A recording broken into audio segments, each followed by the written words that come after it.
Okey, Assalamualaikum warahmatullahi wabarakatuh. Dan salam sejahtera. Okey. So untuk hari ini kita akan membincangkan secara asas bab 1. Okey. So bab 1 tajuknya adalah functions. Okey. So jadinya bab function, bab 1 ni dia terpecah kepada 3. Okey. 1.1 functions, and then nanti kita akan pergi kepada 1.2 dan juga 1.3. Okey, 1.2 tu nanti adalah composite, dan juga yang terakhir kita akan belajar tentang inverse. Okey. Tapi kita pergi dulu kepada asas function lah. Okey, so tanpa buang masa, kita teruskan dengan soalan. Okay. Alright. So kalau kita baca dekat sini, soalannya adalah determine whether each of the following relations is a function or not. Okay, so yang pertama, okay, dia kata following relations. Okay, so apa kata kita cari dulu keempat-empat relation ni. Okay, kita lihat yang pertama. Okay, yang pertama, okey, kita nampak arrow dekat sini, kita nampak arrow dia 1 pergi kepada 2. Okey, so 1 kepada 2 maksudnya one to many. Tetapi yang di bawah ni pula pada gambar rajah yang sama, one to one. So one to many dan juga one to one. So one to many dengan one to one. So jadinya mana satu yang kita nak pilih, ataupun bagaimana? Apakah dia punya conclusion jika ada one to many dan juga one to one? Okay. So jika awak dapat soalan yang seperti ini, ada gabungan yang seperti ini, so kita ambil yang lebih banyak lah. Okay. So therefore relation kita adalah one to many. Okay. Okay, so itu yang pertama. Okay, kita pergi pula pada yang kedua. Okay, so this one tak ada masalah sebab semuanya one to one. Ini one to one, ini pun one to one. So therefore kita letak kat sini one to one.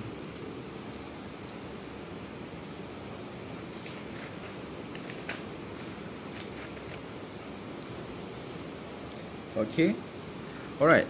So yang seterusnya, okey, yang seterusnya kita ada 2 kepada 1 dan juga 1 kepada 2. Maksudnya kalau 2 kepada 1 maksudnya many to one. Lepas tu kita ada juga dekat sini one to many. One to many. Okey. So sebagai contoh yang di atas ni, kalau awak perasan, okey, kita ada one. Lepas tu kita ambil, okey, so one maksudnya one lah. Okey, so too many ataupun one. So saya kata ambil yang lebih banyak. Okey, so saya ambil yang many. So sebab tu dia jadi one too many. Okey, so for this one pula kita tengok yang di atas dengan yang di bawah. Saya kata kita perlu ambil yang banyak. So yang atas yang paling banyak adalah many, yang bawah juga many. So therefore conclusion kita adalah many to many. Okay. Okay. Lepas tu dekat sini, okay, kita ada one to one dan juga kita ada, okay, 2 1 maksudnya many to one. Okay. So kalau kita lihat yang di atas, okay, so saya ambil yang paling banyak. Okay, yang di bawah, okay, tak ada masalah sebab dia one dengan one. Okay, so conclusionnya kita adalah dekat sini many to one. Okay, so mudah saja untuk kita nyatakan dia punya relations. Okay, so kita belum lagi menjawab soalan. Okay, dia kata adakah relation yang kita dah cari tadi, adakah ianya function ataupun tidak? Okey, adakah ianya function ataupun tidak. So untuk menentukan bahawasanya ianya function ataupun tidak, kita kena lihat pada image. Okey. So di manakah image? Okey. So yang di hadapan ini adalah objek. Okey, objek, image. Okey, objek, image. Okey, this one sama objek, image, this one objek, image. Maksudnya kita dahulukan objek baru kepada image. Okey. So bagaimana kita nak tahu function tu dia adalah relation tu adalah function ataupun tidak? Okey. So image kita, image must be 1. Okey, image kita mesti 1. So dekat sini, adakah image kita 1? So kita tengok yang belakang lah. So belakang ni adalah dia punya image. So adakah 1? So bukan, dia adalah many. So therefore this is not a function. Okay. And then this one kita tengok, okay, belakang, always tengok yang belakang, 1. So therefore it is a function. Okay. Dan this one pula kita tengok, okay, nak tengok depan ke belakang? Kita tengok belakang. Okay, so many. So many dia bukan 1 lah. So it's not a function. Okay. Dan yang terakhir, okay, kita tengok belakang. Okay, belakang dia adalah 1. So therefore not a function. Okay. Okay, so kalau kita nak bagi reason kenapa yang function ianya adalah function, sebab image image dia always 1. Okay, kenapa dia bukan function? Sebab apa? Sebab image dia bukan 1 lah. Okay, many. Okay, so kalau image, okay, image dia 1 baru dia function. Kalau image dia selain daripada 1, dia bukan dikira sebagai function. So kena ingat jugalah kalau saya cakap belakang-belakang tadi. So yang belakang tu adalah image, yang depan tadi adalah kita punya objek. Okay. Alright. Kita teruskan kepada soalan yang seterusnya. Okay, soalan nombor 2. Determine whether each of the following graph is a function or not. Okay. So tadi dari segi kita punya arrow diagram. So sekarang kita nak lihat pula dari segi graf. Macam mana daripada graf kita boleh tahu dia function ataupun tidak. Pun sama jugalah. Kita kena detect dia punya image. Image dia mesti 1. So kalau kita nak detect image, kita kena buat vertical test. Okay, vertical line test. Okay, vertical line test. Okay.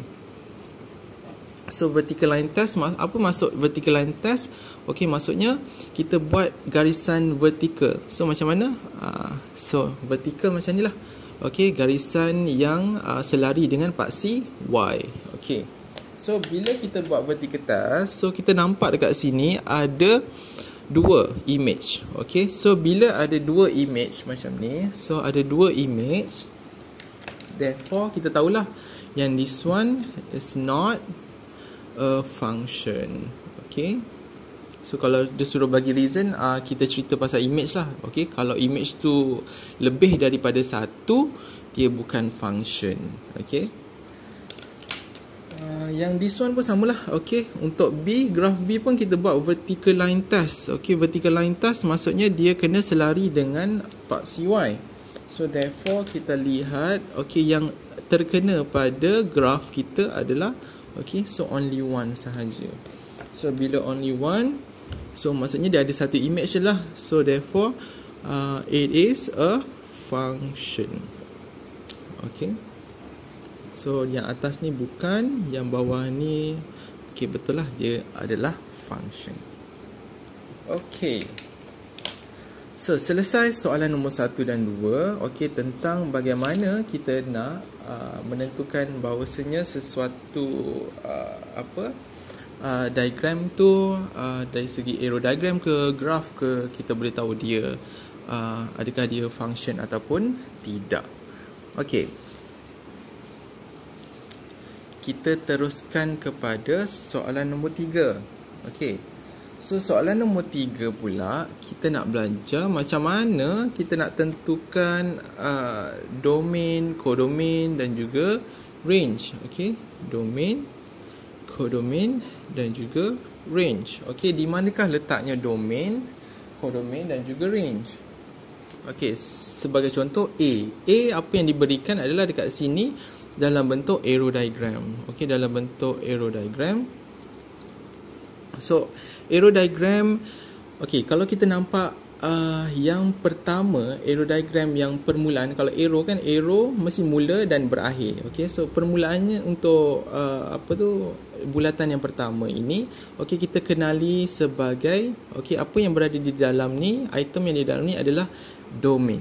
Okey, so macam mana kita nak cara penulisan domain? Okey, cara penulisan domain dia perlu ada curly bracket. Alamak, curly bracket saya tak cantik. Okey, curly bracket, lepas tu kita ada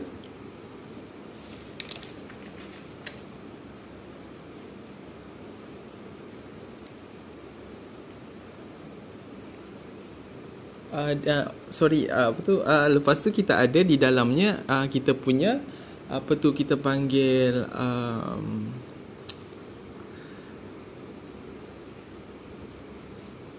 elemen. Yes, dia punya elemen. Okey, so elemen yang berada di dalam domain ni adalah 7, 5 dan juga negatif 5. Okey, okey, manakala, okey, itu yang pertama, okey, yang dia berakhir. Okey, ini yang bermula dan berakhir pada kodomain. So maksudnya this one adalah domain, this one adalah kodomain. So cara penulisan adalah kita letakkan dalam curly bracket, lepas tu kita senaraikan dia punya elemen 49, 30, 25 dan juga 24. Okey, kita letakkan semua elemennya. Okey, manakala apabila kita nak kira dia punya range pula, okey, so range, okey, kita memang lihat pada kodomain, tetapi kita hanya lihat kodomain yang mempunyai objek. Okey, so objek 7, image kepada 7 adalah 49, image kepada 5 adalah 25 dan juga image kepada negatif 5 adalah 25. So therefore range kita tak boleh ambil semua, kita hanya ambil pada 49 dan juga 25. Okey, 49 dan juga 25. Okey, yang mempunyai image sahajalah. Okey, yang mempunyai image. Okey, so objek terhadap 49 siapa? 7. Okey, objek terhadap 25 adalah 5 dan juga negatif 5. So 30 dan juga 24 ni dia tiada objek. So kita tak kira dia sebagai image lah, sebab tanpa objek tiadalah image. Okey, alright. So itulah dia perbezaan antara domain, kodomain dan juga range. Okey, so domain yang pertama, okey, kodomain yang kedua, dan range kita ambil daripada kodomain, tetapi kodomain yang elemen yang kita katakan sebagai image sahaja. Okey, so image yang ada adalah 49 dengan juga 25. Sebab apa 49 ni image? Sebab dia ada objek.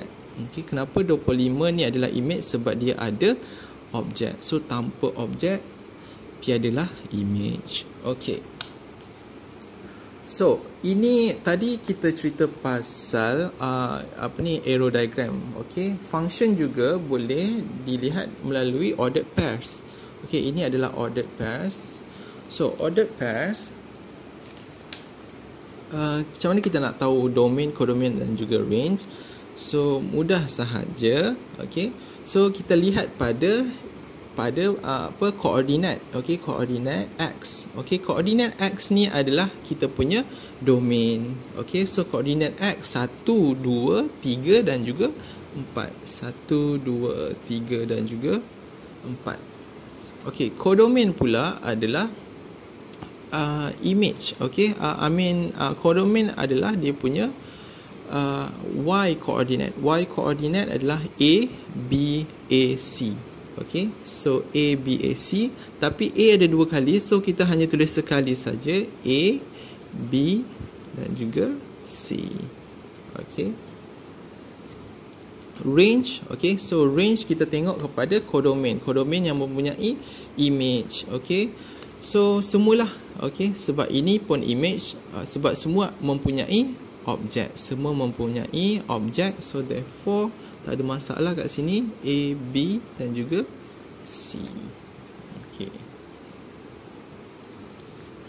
Alright, seterusnya C ni adalah melalui graf lah.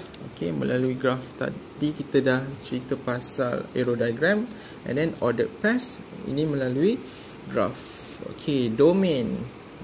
So domain macam biasa kita tengok pada paksi X, so dia adalah negatif 1, 0 dan juga 2. Okay, mudah saja. Untuk kodomain kita hanya lihat pada paksi Y. Okay, 0, 3 dan juga 4. Alright, untuk range pula, macam mana nak cari range? Kita tengok pada kodomain yang mempunyai objek. Okay, so kodomain yang mempunyai objek. So kalau ada objek maksudnya ada image lah. Okay, so 0, 2, 0, negatif 1, 3, 0, 4. So maksudnya semua mempunyai objek. So maksudnya kalau dia mempunyai objek, dia dikenali sebagai image. Okay, so 0, 3, 4. Alright, so dia macam tu lah. Okay, mudahnya nak cari domain dengan kodomain, cumanya range kena berhati-hati. Okay, range ni mesti dia dikenali sebagai image, okay, sahaja. Okay, so macam ni lah. Okay, so maksudnya kita tak boleh terus ambil kodomain ni letak dalam range, tak boleh.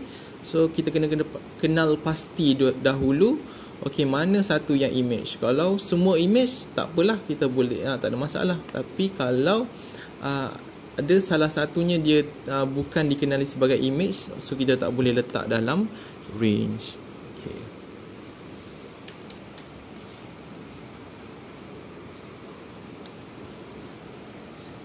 Alright, soalan nombor 4.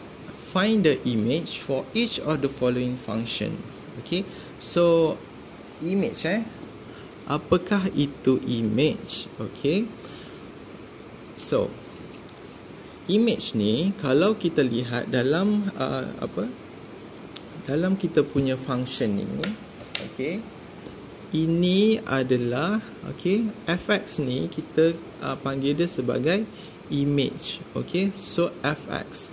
So kalau yang di dalam tu adalah x, okay, kalau yang di dalam dia yang dalam x, so dia mesti in term of x. Okay, so therefore x tu kita kenali sebagai objek dia.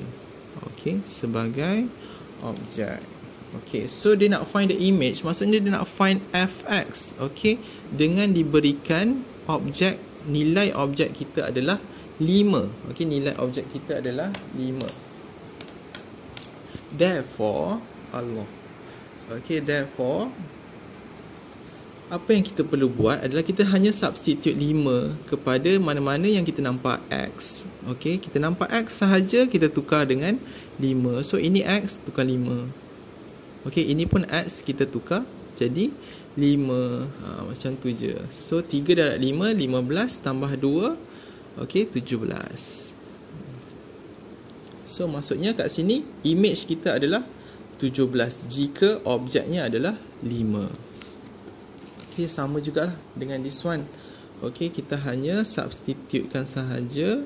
Okay, nilai x negatif 3. So dekat x tu kita letak negatif 3. Okay, 6. So ni negatif 3. Okay, so x, so negatif 3, negatif 3. So therefore 6 bahagi negatif 3 adalah negatif 2 tambah 8. So therefore jawapan awak adalah negatif 2 tambah 8 adalah 6. So image awak adalah 6 lah. Okay, dan yang seterusnya juga mudah. Okay, dia nak image, so therefore kita hanya substitute. Okay, nilai x adalah 3. So sini 3 lah. So G 3. So 3 tambah 5 3 tolak 1. Okay, so therefore 3 tambah 5 adalah 8. 3 tolak 1 adalah 2. So image awak adalah 4. Okay, so mudah je lah. Okay, cumanya kita kena faham tadilah konsepnya image dan juga objek. Okay, so harap semua orang jelas lah. Okay, apakah itu image, apakah itu objek dalam dari segi equation of function tadilah. Okay,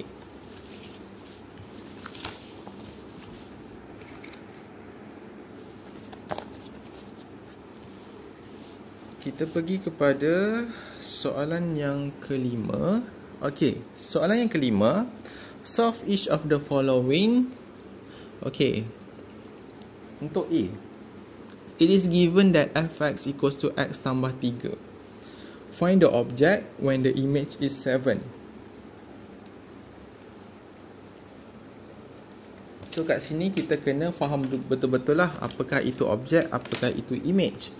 Okay, so yang kita faham, objek itu adalah, okay, in terms of dia kan. Okay, so kalau x, kat sini x tu, objek tu adalah x lah. Okay, so image, okay, apa yang kita faham dengan image tadi adalah dia punya fx dia. Okay, so kita bawa keluarkan dia punya data yang diberikan. So dia kata kat sini fx image ataupun kita kenali sebagai fx tu adalah 7. Okay, so fx ni adalah 7. Okay, therefore, okay, kita nak cari find the value of object. Okay, kita nak find the value of object. So maksudnya kita nak cari nilai x jika fx ni adalah 7. Okay, image dia adalah 7. So therefore kita boleh substitute, okay, fx ni sebagai 7. So 7 sama dengan x tambah 3. So boleh tak kita cari objek? Okay, objek adalah x. Kita nak cari x. So kita pindahkan 3, 7, okay, tolak 3 sama dengan x. So tambah, pergi sebelah jadi tolak lah.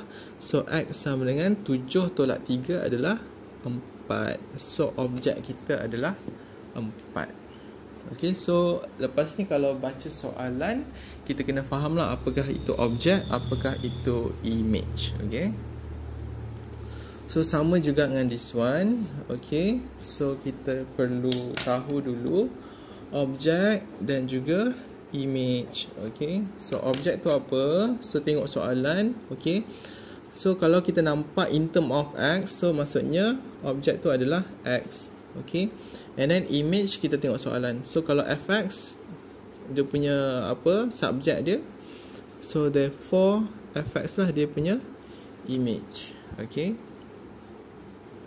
so fx kita, dia kata image kita adalah 6. So fx adalah 6. Okay, fx adalah 6. So kita sanding balik soalan tadi, x tambah 4 per 2. Therefore apa yang boleh kita buat adalah kita substitute lah. Okay, fx kita sebagai 6 untuk mencari objek. Okay, objek kita apa? Objek kita adalah x. Okay, so bahagi pindah sebelah jadi darab. 6 darab 2 sama dengan x tambah 4. So 6 darab 2 adalah 12. Okay, tambah 4 ni pindah sebelah jadi tolak 4.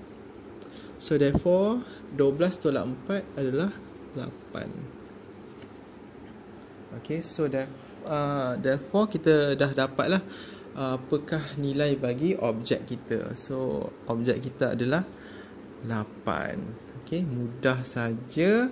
Cuma perkara yang penting adalah kita perlu betul-betul faham kehendak soalan lah. Okay, alright.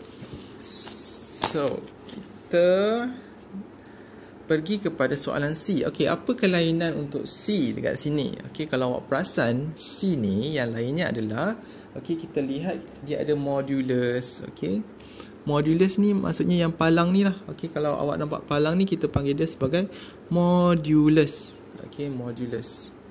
Okey, so macam mana kita nak selesaikan soalan yang berbentuk begini?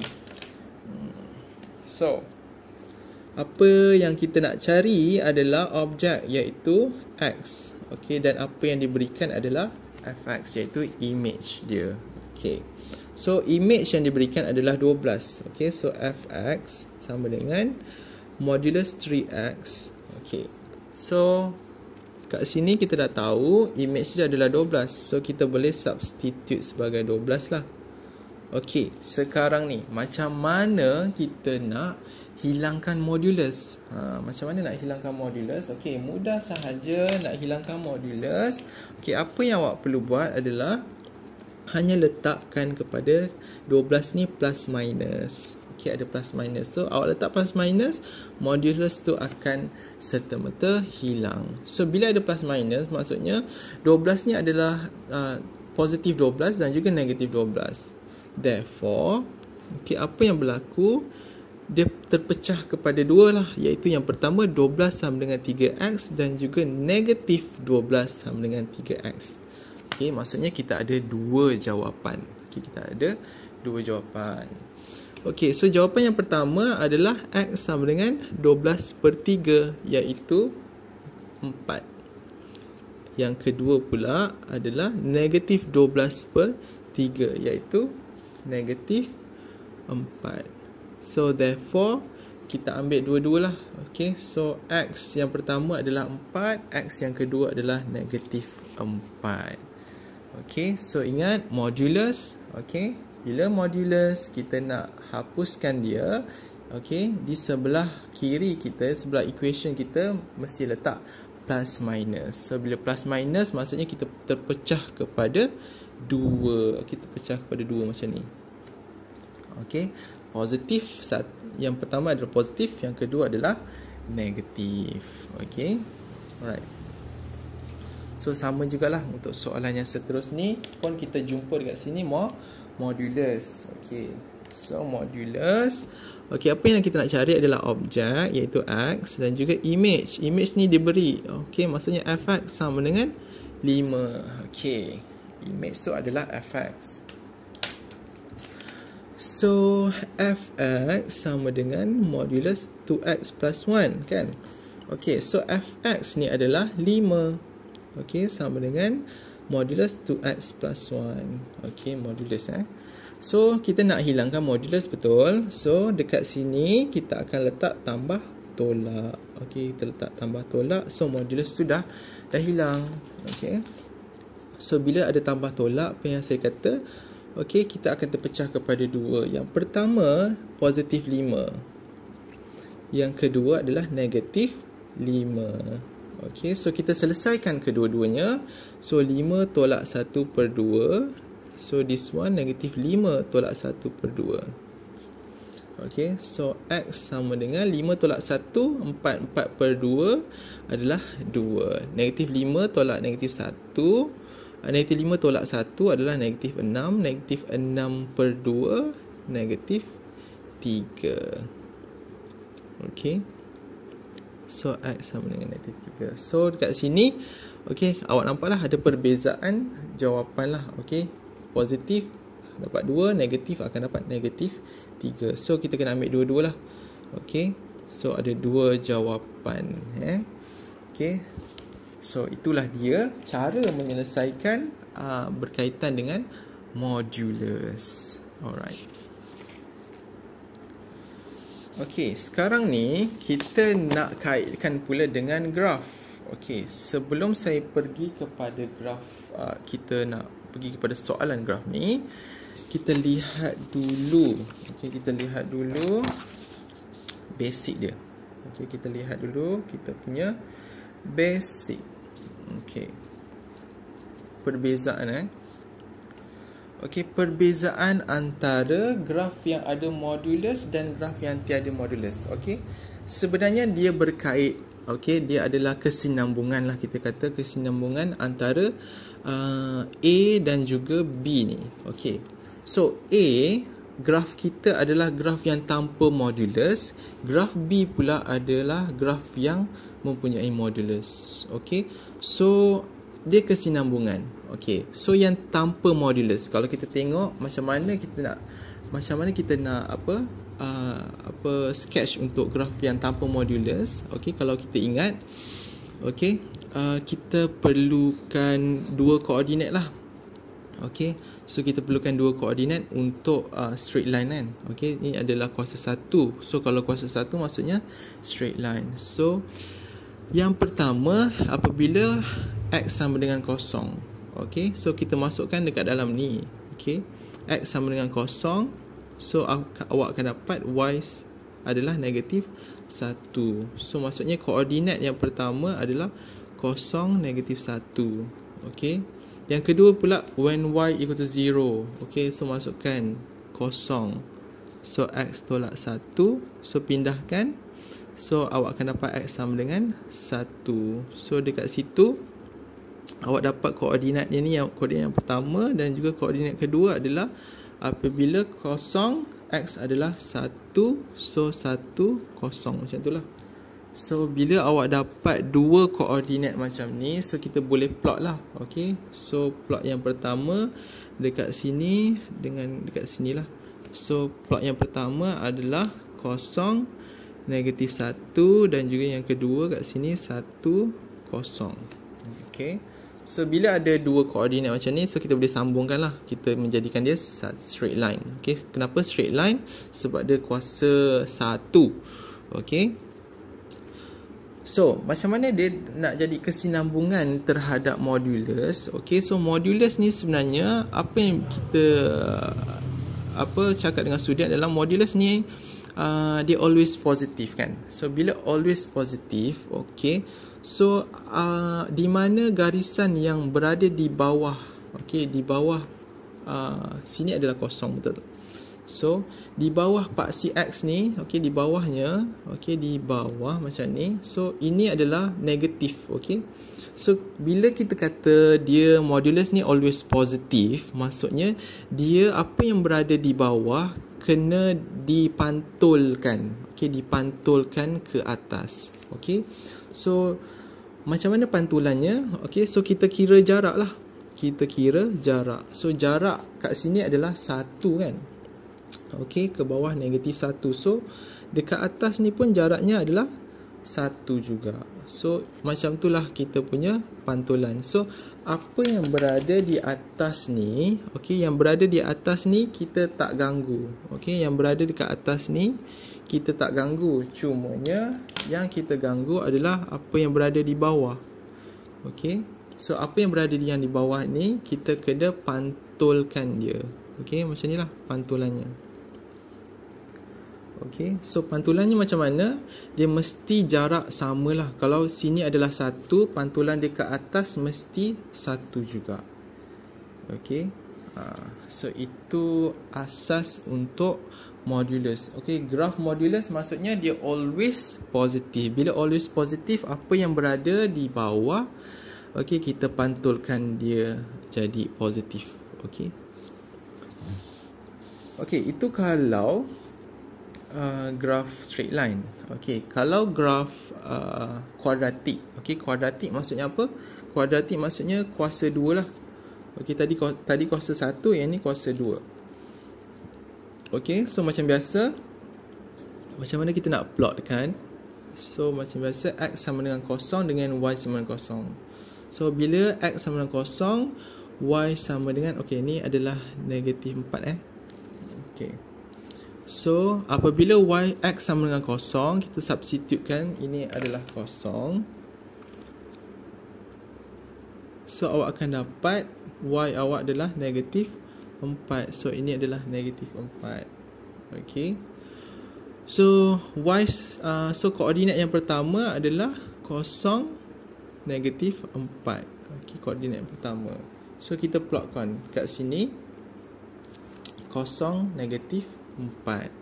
Okey, lepas tu kita pergi kepada yang kedua apabila y sama dengan kosong. So y sama dengan kosong, x kuasa 2 tolak 4. So ini pindah 4x kuasa 2 dan x akan dapatlah plus minus 2. So plus minus 2 ni, okey, itu yang kita dapat dekat sini, negatif 2 dan juga 2. So sebab tu kita mempunyai koordinat apabila y sama dengan kosong. Okey, apabila y sama dengan kosong, yang pertama adalah 2, yang kedua adalah negatif 2. Okey, so ini plot yang kedua dan juga yang ketiga lah. Okey, so 1, 2, 3. So kita plotkan 1, 2, 3. Okey, 1, 2, 3 macam ni. Okey, so kenapa curve? Okey, sebab dia kuasa 2. So kuasa 2 mesti kuadratik lah. Kuadratik maksudnya curve lah. Okey, and then kenapa dia curve senyum? Okey, sebab kita lihat pada koefisien untuk kuasa 2 ni. Kalau koefisien dia adalah perkalinya adalah positif, dia senyum lah. Kalau perkalinya adalah negatif, dia kena graf masam. Okey, masam maksudnya macam ni lah. Kalau sini senyum, masam macam ni lah. Okey. Okey, so apa yang terjadi apabila dia modulus? Okey, apa yang terjadi apabila dia modulus? Okey, seperti yang saya kata, yang berada di atas, okey, yang berada di atas dia tidak berubah. Okey, yang berada di atas dia tidak akan berubah. So yang berubah adalah yang berada di bawah. Okey, yang berada di bawah ni perlu dipantulkan. Okey, pantulannya mesti pada jarak yang sama. So jarak ni adalah 4. So pantulan dia pun mesti 4 juga di atas. Okey. So yang tadi, so yang kiri dan juga kanan ni dia tak berubah lah. So yang merah tadi, yang ini, okey, dia perlu dipantulkan mengikut jarak yang betul. Okey, kalau negatif 4, so atasnya adalah 4 lah. Okey. So itulah dia punya kesinambungan daripada yang asal kepada modulus. Alright. So barulah boleh kita pergi kepada graf kita ni lah. Okay.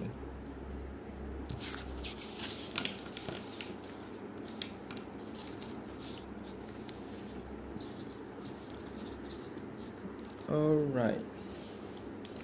So kita yang pertama, kita disuruh complete the table. Okay, kita nak completekan table kita. So senang saja nak completekan table. Kita hanya ambil function ni lah. Okay, function kita, so negatif 2. So fx, okay, sama dengan x tambah 1 kan. Okay, ni modulus, sorry. Okay, so negatif 2. So maksudnya f negatif 2. So letaklah dalam ni negatif 2. Okay, so dia akan dapat apa? Negatif 1. So negatif 1. Okay, so modulus, kalau modulus negatif 1 maksudnya 1 sebab dia always positif. Okay, apa yang berada di dalam modulus ni mesti always positif. So kalau negatif 1 dia tetap 1. Okay, so itu yang pertama lah. So kita dapatlah 1 dekat sini. Okay, itu yang pertama. And then yang kedua pula, okay, kita pergi kepada, okay, kita ambil yang ni dulu, F2. Okay, so kita lihat pada X lah. So kalau sini 2, sini pun 2. Okay, so modulus 3. So modulus 3, okay, always positif. So dia masih lagi 3 lah. Okay, so kita letak sini 3. Okay, macam mana pula yang this one pula? Okay, kita nak buat macam mana? So caranya, okay, fx adalah kosong. Fx adalah kosong. So maksudnya ini yang kita jadikan kosong. So kosong sama dengan modulus x tambah 1. Okay, so lepas tu saya kata kalau nak hilangkan modulus kita kena tambah tolak. Tapi sebenarnya dekat sini tambah tolak kosong, dia masih lagi kosong lah. Okay, dia tak berubah sebab kosong. Kalau tambah tolak dia tak ada apa-apa lah. Okay, so dia masih lagi kosong. So therefore x sama dengan negatif Okay, so X sama dengan negatif 1. So kita nak letak kat mana? Kita letaklah dalam sini. Okay, X adalah negatif 1. So tadilah, so ini yang pertama, lepas yang kedua, yang ketiga. Tadilah ni yang pertama, kedua, yang ni yang ketiga. Okay, alright. So kita dah lengkapkan kita punya table. So kita boleh buat kita punya graph. Okay, so macam mana nak buat graph? Okay, kita berpandukan koordinat lah. So koordinat yang ada, so untuk this one part C, y axis. Okay, y axis. This one adalah x axis lah. Okay, y axis, ni x axis. Okay, untuk y axis semua positif. Okay, untuk x axis ada positif, ada negatif. Okay, so that's why, okay, saya punya part C kat sini.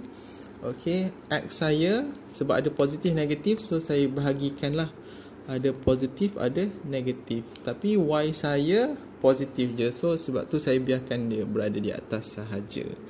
Okay, so x negatif 2, negatif 1, 2. So negatif 1, negatif 2. So ini adalah 1, 2. Lepas tu y 0, 1, 3 lah. Okay, 0, 1, 2, 3. Okay, so daripada situ kita boleh plot lah. So plot yang pertama, negatif 2, 1. Negatif 2, 1. Okay, lepas tu negatif 1, 0. Negatif 1, 0 kat sini. And then 2, 3. 2, 3 kat atas. Okay, disebabkan dia adalah kuasa 1. So kuasa 1 maksudnya garis lurus. So kita hanya guna pembaris je lah.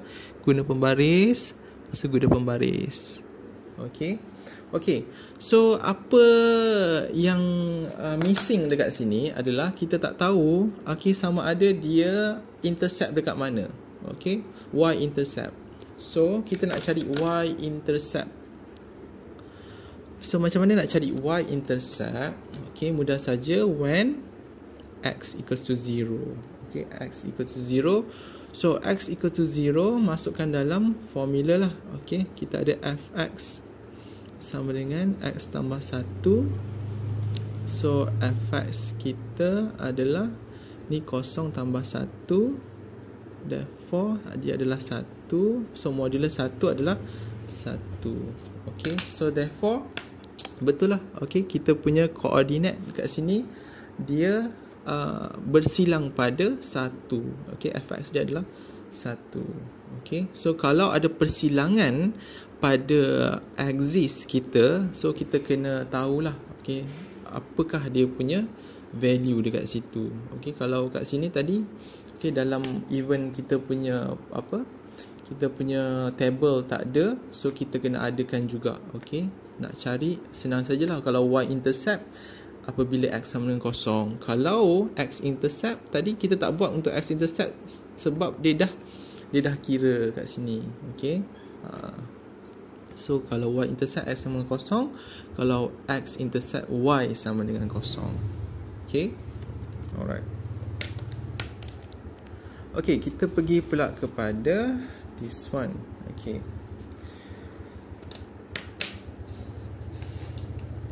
Okay. So, saya nak mulakan dengan mencari, okay, yang pertama saya nak pergi kepada apabila ni negatif 2. Okay, x adalah negatif 2. Sini negatif 2. Okay, so saya nak pergi ke sini dulu lah. 3 ni, 3. Okay, fx. So fx adalah 3. Fx adalah 3. So kita tengok dekat dia punya function. Okay, fx sama dengan modulus. Okay, so fx adalah 3 sama dengan x kuasa 2 tolak 1. Okay, so 3. So nak hilangkan modulus, dia kena ada tambah tolak lah. So ada tambah tolak. Okay, so bila tambah tolak, dia ada 2 macam ni lah. Okay, so 3 sama dengan X kuasa 2 tolak 1 dan juga negatif 3 sama dengan X kuasa 2 tolak 1. So ini 3 tambah 1 adalah 4. Yang ini negatif 3 tambah 1 adalah negatif 2. Okay, so this one X sama dengan punca kuasa tambah tolak 4. This one pula X sama dengan punca